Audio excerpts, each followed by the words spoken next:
Hi, loves. So, as we're working through this challenge, I know that a lot of you have been talking about the weird dreams that you've been having. And as we're doing a lot of the energy clearing and we're clearing out some of the blocks, and also for some of you who are listening to the meditation at night, you're the ones who are reporting that you're having these dreams, right? Because you're doing a lot of shifts on a deeper level. So I wanted to let you know a little bit about what that is and help you understand how to get the wisdom of that so that you can use that in the changes that you're making. And I also wanted to say just really quickly, we're doing a lot of like heavy duty, deep stuff this week. We'll get into the lighter things next week. This week, we're going really deep into all of these things and making these shifts and doing this deeper healing. Next week, we're going to talk about, flirting and your online dating profile and different things like that. So hang in there if this is starting to feel a little bit heavy to you. Hang in there. Next week, we're going to lighten up a bit. So just want you to know that.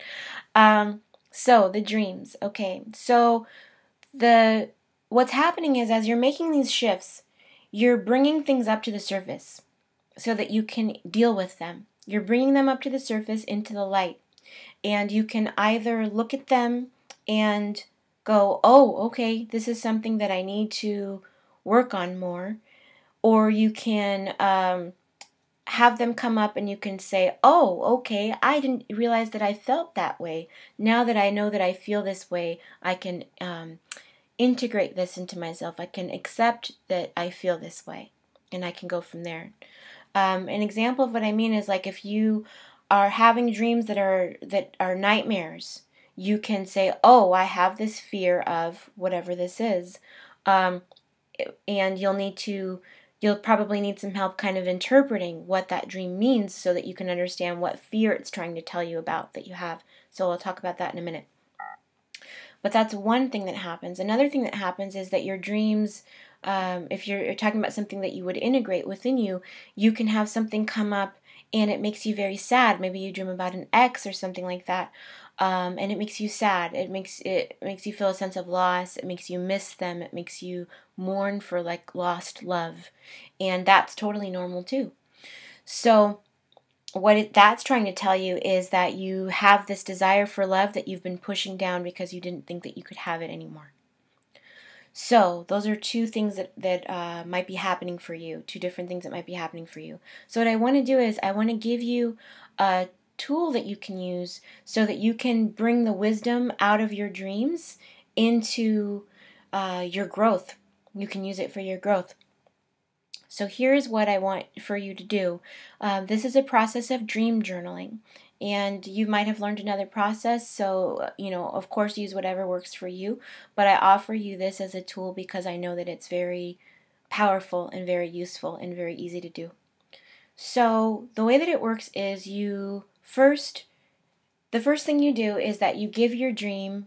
You say you have this dream, it's very powerful, you wake up the next morning and you're really agitated about it. You're either very sad or it freaks you out. It just freaks you out, scares you, whatever. You have a very strong emotional response to this dream and you wake up and you remember the dream.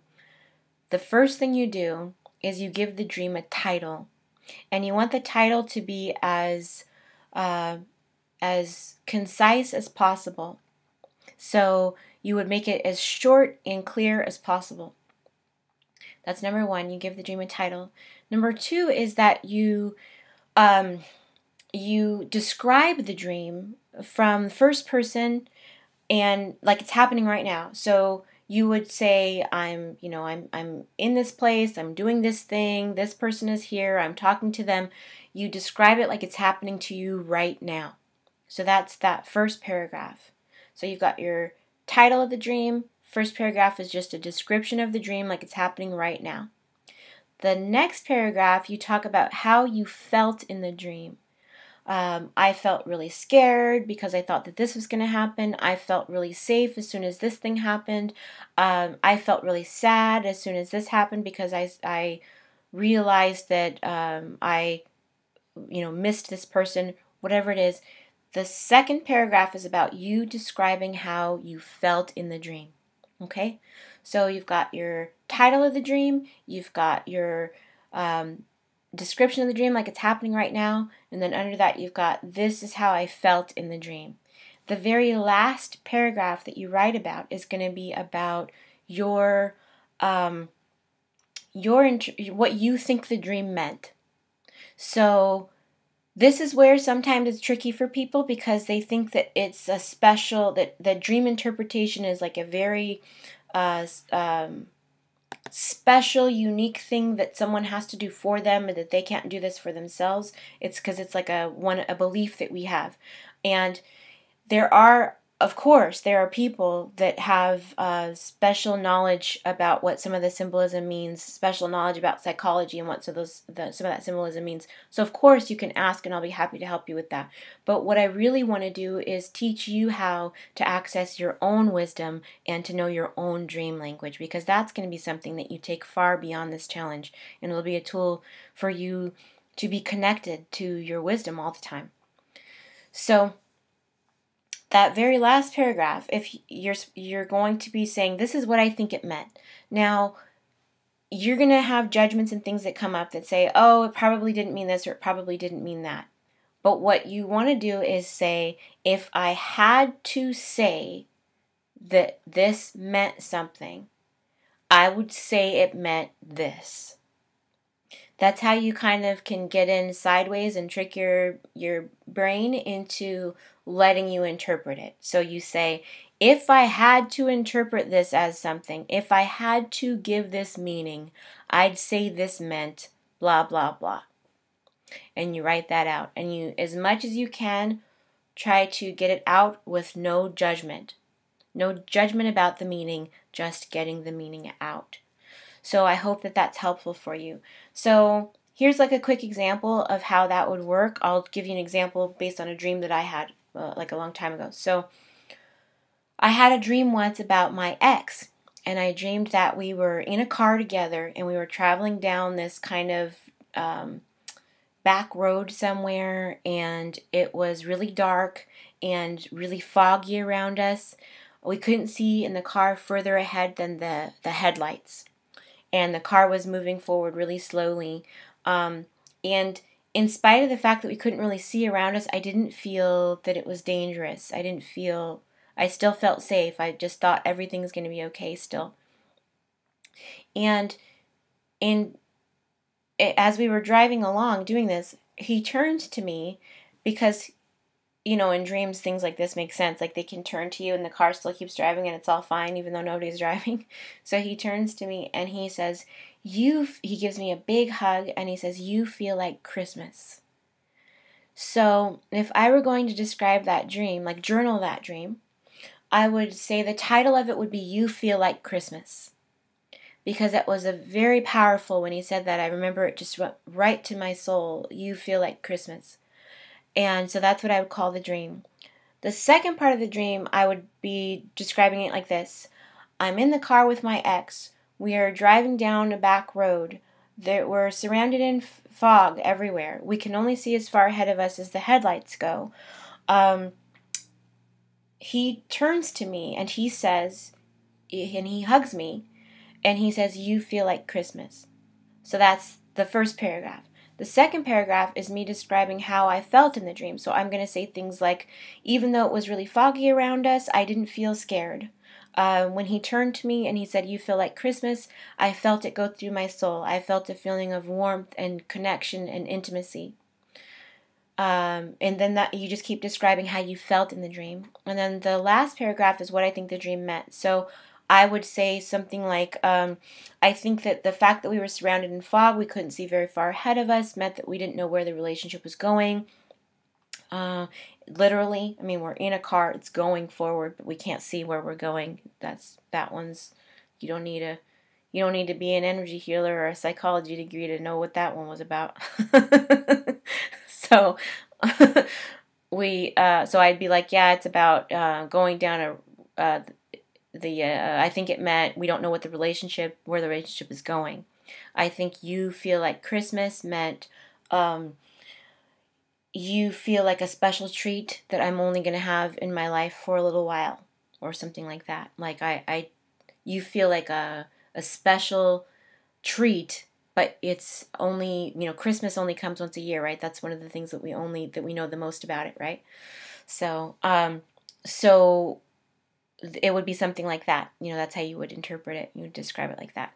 So hopefully that gives you some kind of information about the how you would interpret that, how you'd interpret the dreams that you've been having, if you've been having kind of weird dreams. And so I hope that that is helpful for you. And of course, like I said, if you've got any kind of, if you're wanting to know a little bit more deeply, like you just want another perspective, like you want to just ask, what do you think this dream meant? I would be happy to give you my whatever, intuition comes through as you're describing the dream of what it means, or whatever insight that I can share with you. I'm happy to do that. But what I really want to do the most is I want to give you a tool you can use for accessing your own wisdom about your dreams, because then you can use it all the time. The other thing about that is that you, when you have certain things, when you start understanding your dream language, certain things will come up over and over and over again, and they'll mean the same thing. And an example of what I mean is but they'll be specific for you. They won't be the same for everyone. So like an example of that is I used to have dreams where this woman that I worked with was always coming to me in my dreams and telling me things that I should do. And every time she told me something in my dream and I would actually do it, it was always like, I was always really happy that I did it. And as I started dream journaling, I realized that this particular person who's coming to me in my dream all the time, her last name was Goode. It was good. So every time she would tell me something, it was because it was a good idea. So that's how your subconscious speaks to you. It speaks to you in symbols. And sometimes those symbols are universal, like they mean the same thing to everyone. And sometimes they're super specific and they mean something to you, like my good ideas. So that's why I want you to get really good at interpreting your dreams for yourself, because then you will have this big vocabulary of how you understand, how you communicate to yourself, and being able to understand it. Because your subconscious is recording everything around you all the time, and you also have access to your spirit through that. So you're getting information all the time. You're getting guidance all the time. And the trick is to learn how to interpret it. And when you do that, it makes it so much easier for you to make decisions about things. And, if you're like, should I date this guy? Should I date this guy? Am I into this guy? Am I not into this guy? You can actually ask for things like that in your dreams, answers to questions like that in your dreams. You can say, I want to know if I should date this person. Let me dream about the person that I'm supposed to date. And that comes in over and over and over again. I've seen that happen. So it pays to develop your dream language.